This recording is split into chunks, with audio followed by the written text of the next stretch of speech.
You're listening to the Digital Deep Dive, where we tackle the newest trends, strategies, and pain points shaping growth across the digital landscape. From Amazon and D2C to international expansion, join our host and e-commerce leaders across multiple industries for in-depth discussions on how to maximize your brands in the digital arena. Now, here's your host, Aaron Conant. Well, hello, everybody, and welcome back to the Digital Deep Dive podcast. I'm your host, Aaron Conant, and today, Stephen Moy is on. We met through a webinar, I don't know, maybe a month ago or so. We also have a bunch of, similar friends in that work. He actually does a podcast with Sean Halter. I think a lot of people out there know him. But anyways, the topic for today that we want to jump into is kind of addressing the younger generation. And, just kind of picking that apart as a whole. But Stephen, I'll kick it over to you. If you want to do an intro on yourself, yeah, sure. Barbarian, that'd be awesome. And some of the things you guys are doing there, and we'll just jump into the conversation. Sound good? Yeah, thank you. Thank you, Aaron. I appreciate the time. And yeah, I'm Stephen Moy, been working for many, over 3 decades. So somewhat relevant to So there's people actually listening today who weren't born when you started. Exactly. I would make it more, relevant to all the conversation we'll be having in the world of digital marketing and, digital commerce. I started a while ago, back in the 87, when I first started working in the software industry, back then before PC, before Mac, when I first started. So if anybody remember WAN computer and Prime computer, I was there working back then. And I still remember 1 megabyte is a whole room in the late 80s talking about hardware. So there are a lot of technological advancement that we have benefited from today. But long story short, first 10 years of my career, I would say I was a software engineer. I did a lot of string wrap, commercial software, design database software, and all the way through before I entered the consultancy and marketing world. And I built credit card transaction, back in the days, 1997, for a publishing company. And then I enter and change my life and because my career shifted because of I joined Sapiens back then before the dot-com bubble bursted. Back then, anybody remember the dot-com era right around the year 2000, Y2K. I started building e-commerce solution as part of a Sapien team, and then after the dot-com bursted, I went on did some consultancy because that was the time I got my MBA, and I said, maybe I should do something differently than building e-commerce site. And I joined a supply chain consultancy, and then that gave me another foundation. Not only I understand inventory management, also fulfillment. So I'm quite familiar with all the e-commerce back-end operation from logistics, drop shipping. Fast forward 2005, the co-founders from Sapiens called me, say, "Hey, Stephen, Moy," and I'm the only Moy in my last name, Moy, for 4,000 people. Hey, we got to jump into digital marketing or interactive marketing back then. You remember 2005. And I returned to Sapien and started working with clients, very complicated. That was probably first and second wave of changes. You remember back then, iPhone was introduced, 2007. It changed the world computing, right? Back then was only, we still talking about mobile commerce, but nothing really worked until, iPhone showed up. I was fortunate through Sapient. I worked with a lot of, I would say, disrupted brands back then, like the Geico and Progressive disrupted the insurance company. So all the insurance company, believe it or not, was my client at one point. We built a direct-to-consumer selling auto and home insurance for Liberty Mutual, the Travelers, the Hard Thought. When I talk about disruption, there's sometimes a business model disruption. And then iPhone came along. Stable was my client, and then I was debating with them, talking about what is the iPhone thing, and now you have brick and mortar. But of course, this is so long ago.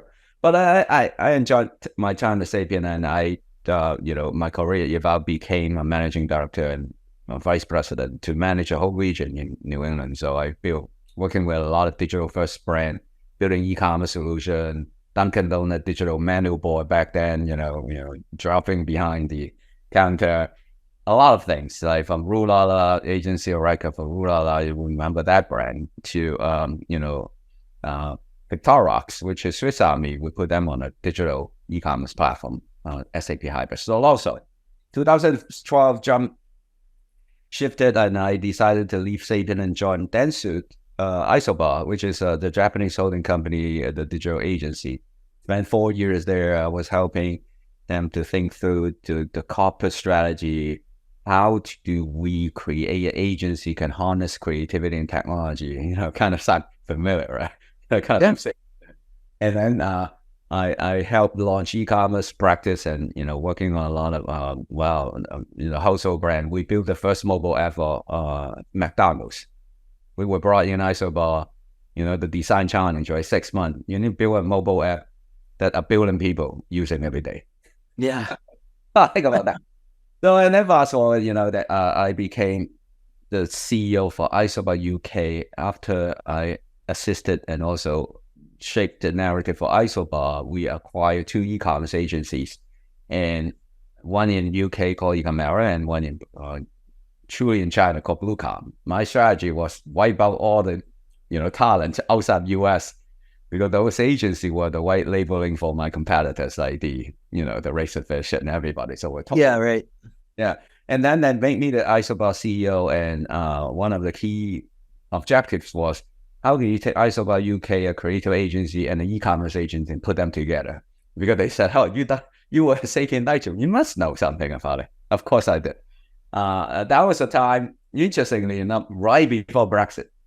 So I was living in London, and then Brexit hit, and then Brexit really changed a lot. And then I said, you know what, I need to come back to US, and got once in a lifetime opportunity, work for Bob Greenberg at LGA. And I was their first US Chief Technology Officer for LGA, which is a very iconic digital agency for over 40 years. And I spent 2.5 years there when Bob announced retirement in 2018 and 2019. And then I got recruited by Cheryl Worldwide, which is number 10 holding company in the world, who acquired Barbarian 10 years ago. And they hired me as the CEO to reboot Barbarian. Barbarian, a little bit, if people familiar with Barbarian, is over 20 years old, came up from Boston. I competed with them when I was a Sapien. And we were known for like a bunch of marketing with misfit, couldn't find a job. So they decided, you know what, I'm going to create my own agency called Barbarian, because we have no rules, we're brave, let's take it on. So ever since, if you remember 2003, Barbarian created Burger King Subservient Chicken Campaign, the website that the chicken dance with hundreds of moves, that done by Barbarian back then. And Barbarian also 2013, 10 years ago, won the first ever Grand Prix at Cannes Lions for innovation. That was the first time they issued an Innovation Lions. And all the way up to I took over about 5 years ago. We did a lot of interesting work, and through this conversation, you will hopefully get a sense about how I designed Barbarian and how we want to help our client create the future faster. Sorry, a little longer introduction, but yeah, quiet because I love people, and I love hearing people's stories and how they get, to where they're at, and it's never a straight path, right? It's very interesting. If you think about, you can market all day, every day, but if you don't have that supply chain logistics and product, who cares? You're not selling anything, right? Software engineering background. Never would have thought. Now I'm running a digital creative agency, and kind of never would have thought the marketing tech world, the whole marketing advertising is integrated, or intertwined with technology and data. It's crazy. AI and everything we talk about recently. So, when we were chatting, just over the past couple of weeks, we were talking a little bit around, hey, what are these new things? What are the things that you're looking at and focusing on, new trends? And one of those things that came up was marketing to the younger generation, right? And I mean, that just was something that I think a lot of people are thinking about, but it's, the other thing we talked about was how complicated things have gotten for digital marketers. Yes. And so they're over here trying to figure all this stuff out, and there's a ton of tech and they're being inundated all the time. And yet there's still this strategic piece of, hey, we can't blanket market to everyone. And so maybe this is the first of a couple podcasts. I don't know. But like, I'd love to hear your thoughts around when you engage with a brand and when you're thinking about targeting a younger audience. Yeah, definitely. I mean, we touched on a little bit earlier on the U.S. demographic. Let's talk about U.S., right? The rest of the world's similar representation. I would say roughly half of our generation is under 30 years old right now. So that's why you see a majority, the rise of the Gen Z and also the Gen Alpha, they're even much more early 20s or even, in the late teens. And their consumption model and consumer behavior truly different. They are truly digital first, because think about when they were born, 30 years ago, when they first started working in the 80s, where internet available. When we first started, there was no internet. So they are truly digital native, even more so than the millennials. And, one thing we find out when we work with our client really depends on what product, what kind of audience they want to reach. You still have a lot of product and services targeting the baby boomer or the Gen X, because they potentially have more, bigger wallet. They purchase behavior a little bit different. That's all you see. Still a lot of different consumption model, TV commercial, nothing wrong. It still should be in the mix, right? Broadcast TV, last time we worked with Roku about 2 years ago, they shared with me the statistics. They said the primetime viewership today, so all this primetime TV you're watching, live broadcast, guess what's the median age? 55. 35. What's that? 55. 55. Yeah, so that's why you see there are still a very powerful or effective communication vessel or platform is TV. And then COVID shifted a little bit because all the streaming platforms. So you still have the younger audience with kind of the streaming. Let's talk about the sequential or not live broadcast or all the other. So you still have a mode of people consuming content that way.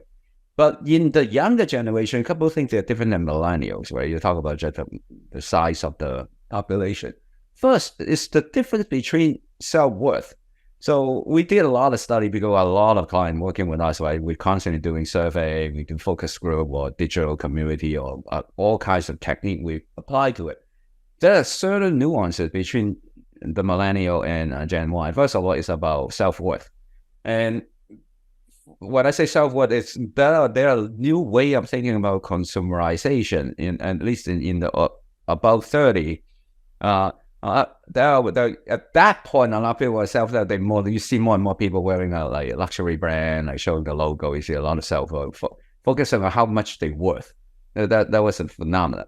But in the younger generation, of course, roughly speaking, under 30 years old, they are talking about no, because they brought up a little bit differently. They care about the world. So they focus just a little bit different. It's not about self-worth.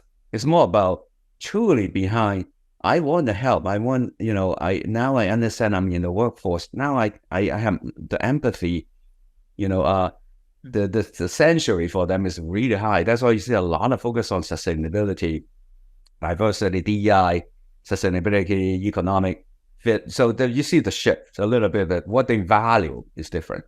Consumption mode totally, right? Scott Galloway, NYU professor, a good friend of mine, he recently keep talking about the attention economy, which is started a long time ago. But truly, I think attention economy is the right descriptor of the world we're living in today. Let me explain. We are taught by there's so much digital enabled touch point, from TikTok to Instagram. I'm talking about the amount of content we have to consume. If you're a brand try to fight for the attention, we are really trained, especially by TikTok, under a second. Because you would statistically, based on the analytics, roughly a second you would flip, you would change. So our attention span is a second. Versus, remember back then, at least when I grew up, watching a TV commercial, 30 minutes, 30 second spot.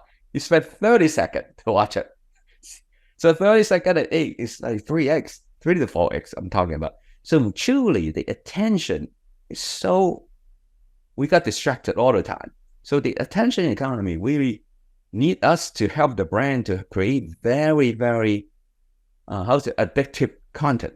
Like you need to differentiate your brand, your value proposition to them, your purpose to them within under 8 seconds.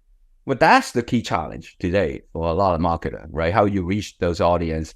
And based on eMarketer, a recent study, they talk about like under the 30 years old, over 40% today in US, close to 40%, 45% first touch point is social media. So meaning Instagram, and you can count the most popular one, Instagram and TikTok.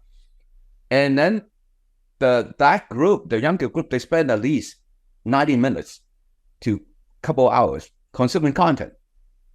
So all of a sudden you have a high velocity content, different than the old school production where we create content for marketing, right? Typically you have like a marketing campaign. Talk about the velocity. Used to be like 10 event, you have a few months, right? Come up with an idea, you cast the production team, casting, go shoot it, produce, right? Today, that's a new expectation, customer expectation for brand. If you want to interact with me on those social platforms, at least the younger audiences, I want to see content every day. How do brands create that much content? That's, I think, a major struggle. Yes. It's because there is that demand, and yet it costs a lot. It takes a lot, right? And yeah, I don't know. It's one of the number one things I get asked about is how do I create more content, but not have to like break the bank on it. So the whole production process from advertising since COVID, right? When we cover a little bit and the rise of TikTok right at the same time coming in, changed a lot. As I mentioned, the cycle used to be like months, weeks, now it's days. And meaning, so now we talk about like applying software philosophy. That's why I always believe all brands should be learning from the big tech company, the top 10 brand in the world. If you talk about 30 years ago when I first started, majority like GM, those guys, right? Johnson. Today, you and I know half of them are tech company. Tesla, Amazon, Apple, Google, right? You can keep going. Facebook and, even Netflix at one point you can consider their top 10 brand in the world. Johnson & Johnson still around. So that type of brand building completely different. And also tech company, really, the reason they keep on being more resilient, I've been, observing them and studying them, because one of my talk in Asia, we talk about every brand should be a tech company. They are very good. If you peel off everything, they are very good direct to consumer company. Right? They directly talking to you. Like even Tesla, no dealership. They know your data. Right? That's another thing we should learn. That's why we talk about Web3. Remember last time we did a webinar? I mean, at least my opinion, recommending my client. Think about Web3 is at least one aspect is about decentralization of your customer data. Now you can get some of your customer data out of the big platforms out there. Right? You think about tech company, Amazon Prime, you know how much data they know us. They know right.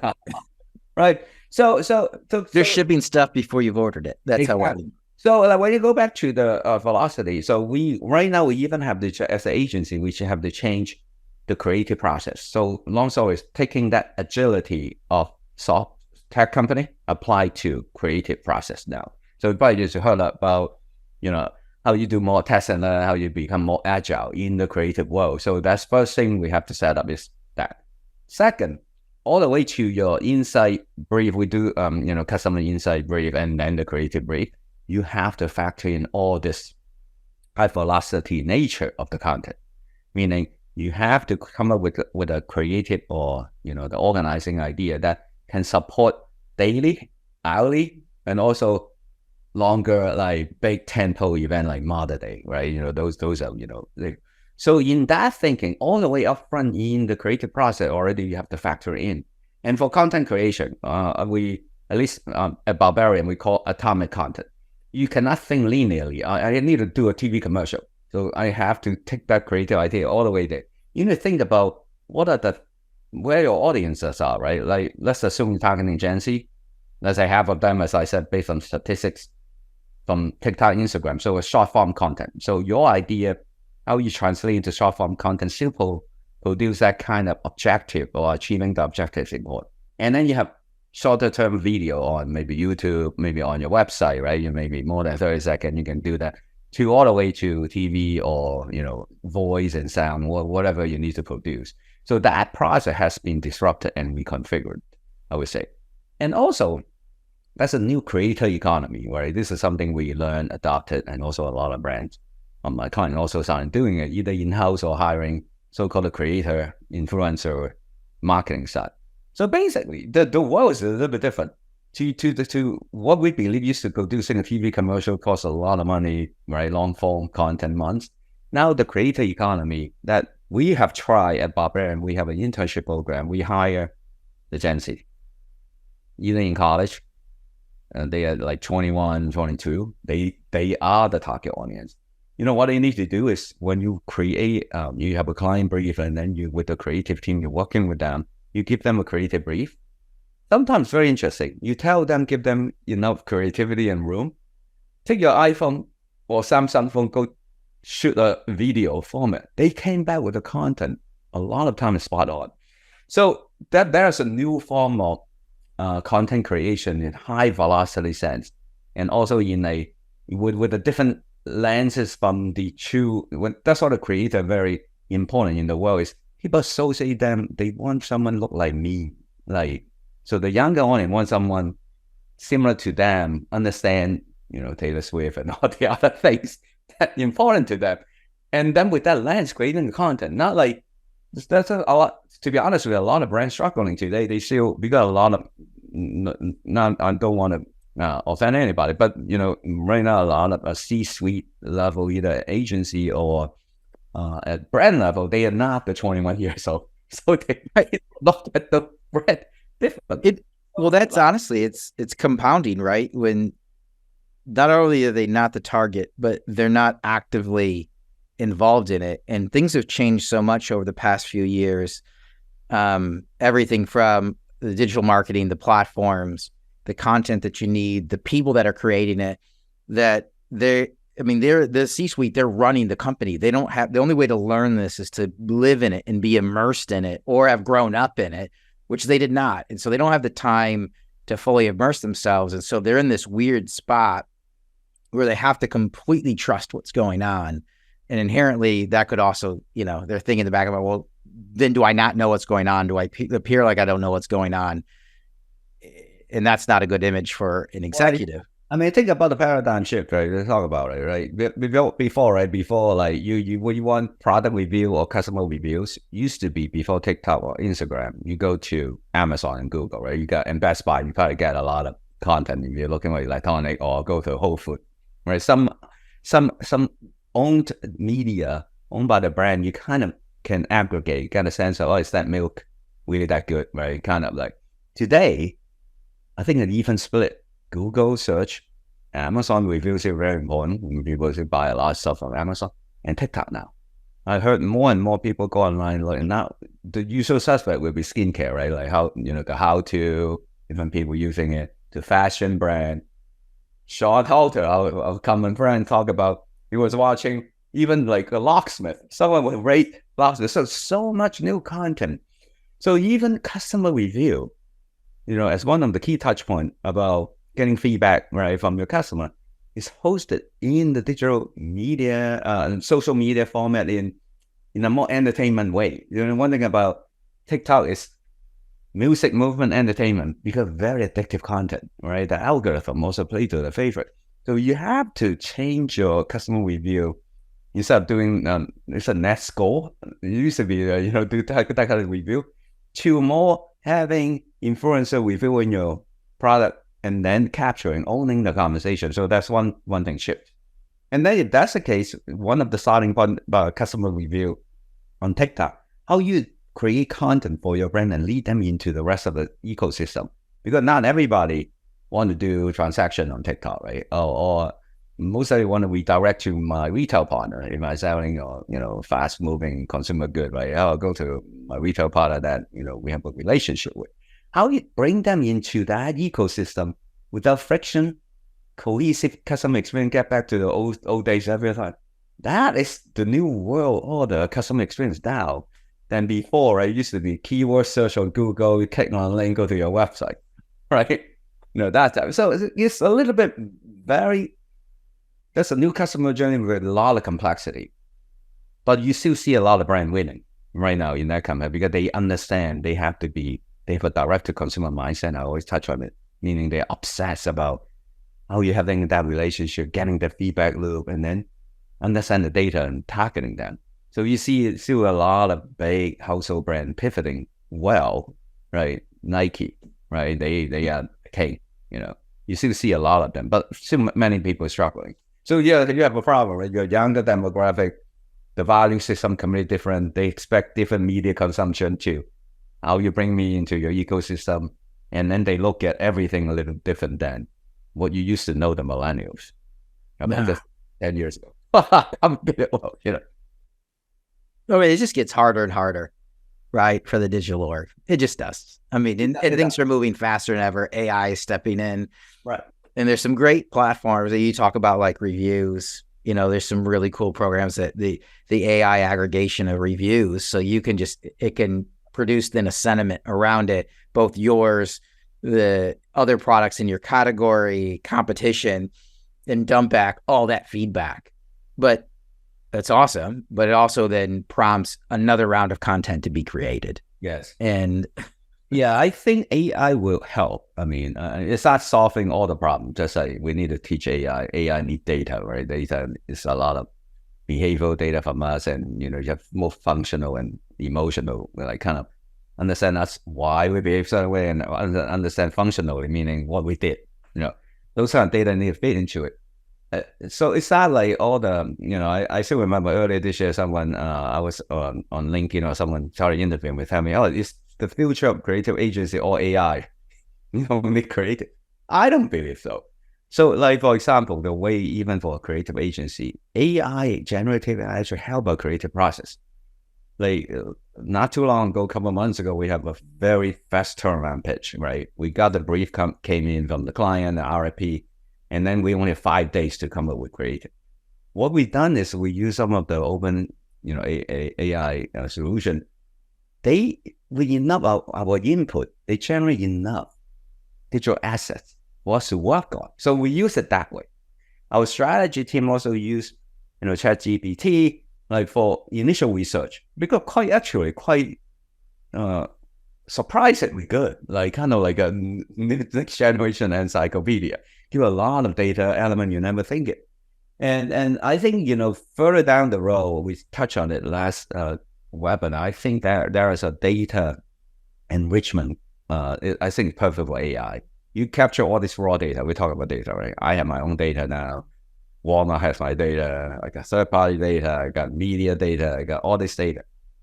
I think that AI is very good at least one application, stitch them together. Because even what will help, right? How will you know this is the same Stephen Moy bought something in Asia, come back here, bought something in Madison Avenue, and call your call center, right? If you're not stitch the data together, we got a lot of application earlier a few years ago about AI is about, using for chat, like, helping, the CSR to answer question more effectively, efficiently, looking for helpful answers. I think that's an opportunity to really do data enrichment, really stitching them together, and then that will power other tools you can use. There are a lot of automation, like content philosophy. We talk about it. We're not there yet. There's a lot of ethical and because like translating content, AI is very good, right? I'm not suggesting you change Stephen to a different race. No, but like take me, change the color on my t-shirt. I'm selling a t-shirt. You know what I mean? Right. So like cars, right? A lot of, metropolitan area, that's why e-commerce is so popular. When you go on shopping cart, you may not have all the inventory. What if I want to see the new Mercedes green, whatever that color with this metallic? You cannot expect everybody to have that kind of inventory for you. Take a look at it. So AI could help in that situation from a product discovery consideration. And also purchase, right? Maybe AI can help you get more data and personalizing the product for you. So I'm talking about customization, not but also I think the next gen, further down the road, you truly want to target any audience. I mentioned last time to you, I think it will replace the long time frame focus group. Right now, you can really digital community not only have live interaction, Right. and AI can kind of predict. Oh wow, these group of people we're talking about, they need a flip phone. I'm making it up. Like they need an iPad and phone, right? So that will maybe inform your market R&D or business R&D or product R&D for like how you identify unmet customer needs. Go back to the root.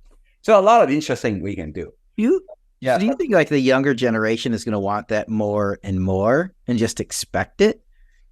Because for me, you know, I'm used to a different pace of stuff, right? Mid 40s, and you know, it's just like, hey, in my back of my mind, even though it doesn't have to be true, it takes a long time for product development. It takes a long time for R&D. The process you're talking about for, generating the content for marketing campaigns. If it takes a while, it doesn't really matter for me as a customer, right? But as we're talking about, the Gen Z and now going to be even younger, I don't know when Gen Z specifically ends, then they're going to want that touch, right? They're going to want you to intimately understand them, but only with the data they're giving you specifically. Right. No, totally. Because that's another dynamic about the younger. I'm talking about younger than millennial. It's the individualityism that they call like. You see it. They want to stand out in an authentic way. So that's why you see more and more like really the younger generation bolder color. I would attribute this to also the supporting the success of Barbie, because people like don't mind wearing pink. All of a sudden, right? They want to stand out. So you really have to understand that dynamic when you building a brand relationship with them. I think they will welcome AI. You using AI in the right way. Certain things AI could help, right? Really looking for clues, identify unmet needs, or really helping sustainability. They care a lot of sustainability, those. So you have to find the right application. And I was just reading the report my team generated. Every quarter we generate reports. So we're working on a Gen Alpha report. Because the speed, they are so used to the speed. There was some quote my team pulled out. They were saying someone launched a business on TikTok in the morning with a business idea. By the end of the day, you got enough people joining him or her. Like he got a business model up and running.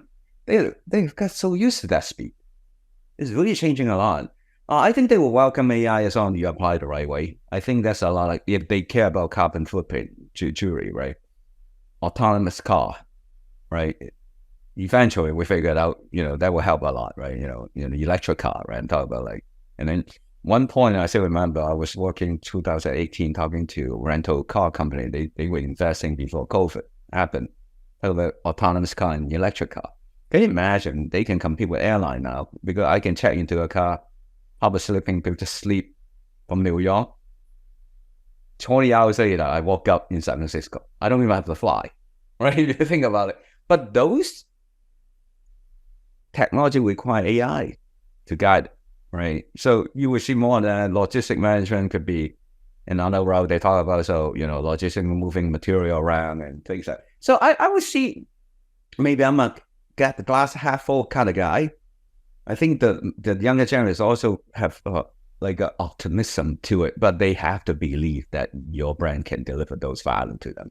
So I think having AI with the right application could be interesting. I'm looking forward to see what would be good. Maybe we should do another one later this year to see which brands stand out. Yes, early. Yeah. Well, we'll wait till after Q4, and then we'll see who actually the winners are based on how much product was returned at the end. I'm always fascinated at the adoption of AI, because if you think back to the metaverse, right, and there's always this hesitancy around the metaverse.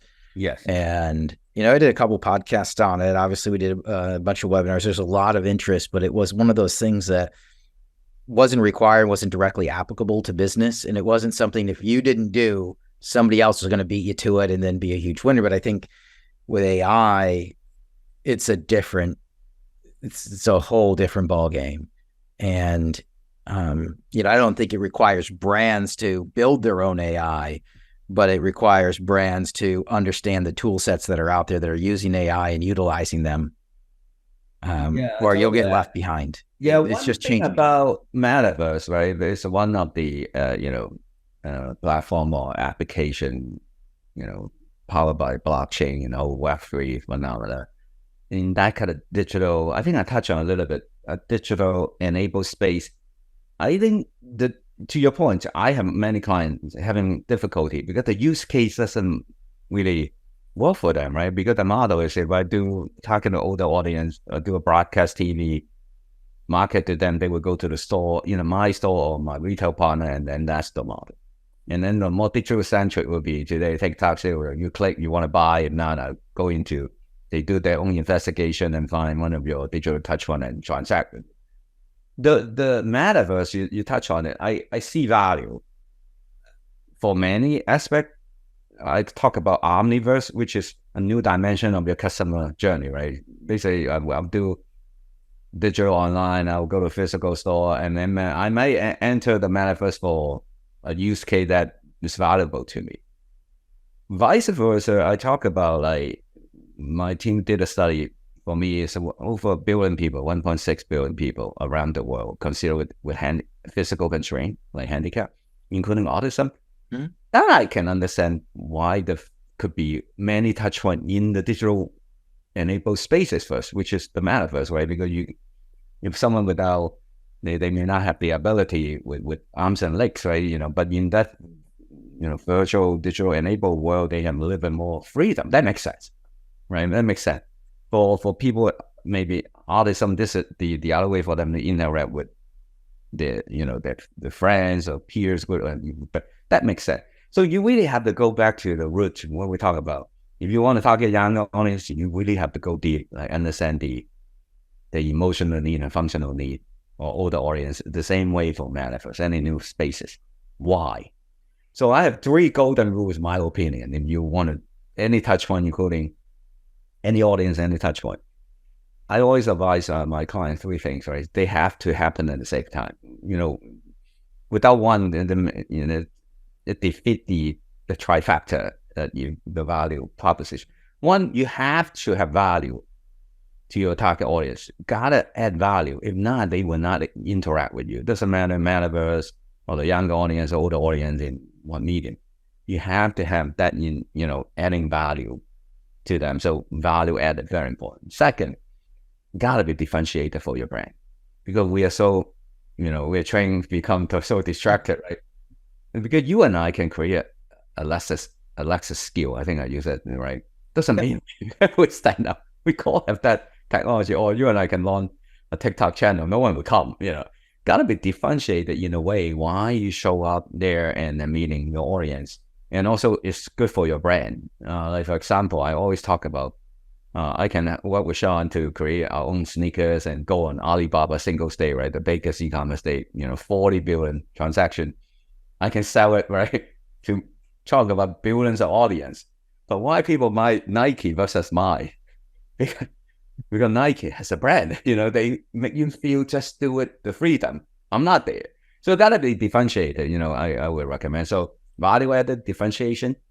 Third is you have to unlock some business growth for the brand. Because I work with a lot of so-called innovation project, either reaching the younger audience or new touch point.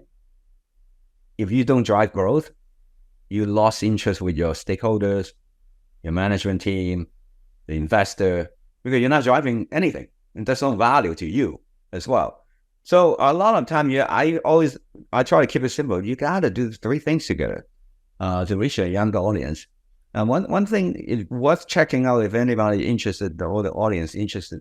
It's 2 years old, Mucinex, which is a cough, medication by Racket. And it was 2020 or 3 years ago. 2020, same question. How can I reach the Gen Z? Because I have no relationship with them. If you go on Amazon, Walmart, or their own site, all the copy description about the brand is very medical.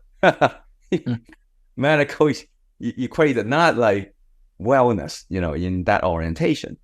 So we go through some innovation sprint. In 4 months, we decided to engage this audience. They care about your science behind your brand, because like Mucinex is known for like the science behind the brand. And also, not only we find an insight that Gen Z care about like how you make them feel.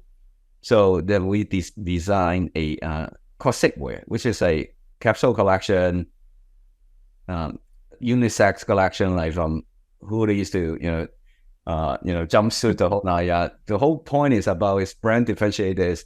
Mucinex make you feel better internally, but the Sigwear make you feel designed with science in mind, make you feel better when you're wearing it. Like for example, there's an eye, blind shutter building in the hoodie, the tissue pocket in the jumpsuit, right?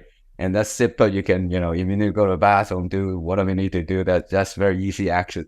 So that whole thing, and then and after we designed the product and say how you reach them, so we decided to do a live streaming, YouTube live. This is before even TikTok. It's that popular. YouTube live with 6 influencer live streaming fashion show. So, we have 17,000 people tuning in. All the capsule collections sold out within hours. Mucinex Sigwear, that campaign actually earned them earned media 90 million impression. And so that they are success story, how you reach those audience, even from, a brand you may not think can create that kind of relevancy and that kind of excitement. So check out wearebarbarian.com, if you're interested. But I just want to share an example about how you could reach on audience without the traditional thinking, like printing an ad, do a TV commercial, or do a digital marketing campaign or email campaign. Look at like a live fashion show, crazy enough to do that. But it's possible now. That's what's crazy, and it was consumed. Are there, as we kind of get to the end here, almost, what are you most excited about? What are you pumped about for, I don't know, Q4 the coming year? Is there anything that's got you the most pumped up? Yeah, I see. Very interesting. I think most pumped out is I see the duality. The came back with the duality of our brand building and performance. I use performance a little loosely, but including e-commerce, right? How you make all your marketing effort to convert, right? Because I have not seen a lot of brands can do both well. The one do well, they're a great company. So I always talk about, you probably heard about from the press, a lot of media spend. They all talk about how successful they acquire customers and all the way to performance. So I see that you need to think about how you converge or make sure you're integrated, thinking about the communication commerce. Or if not, you do a bang up job like getting attention, but like you don't even have a cohesive or fictional ecosystem to convert, right?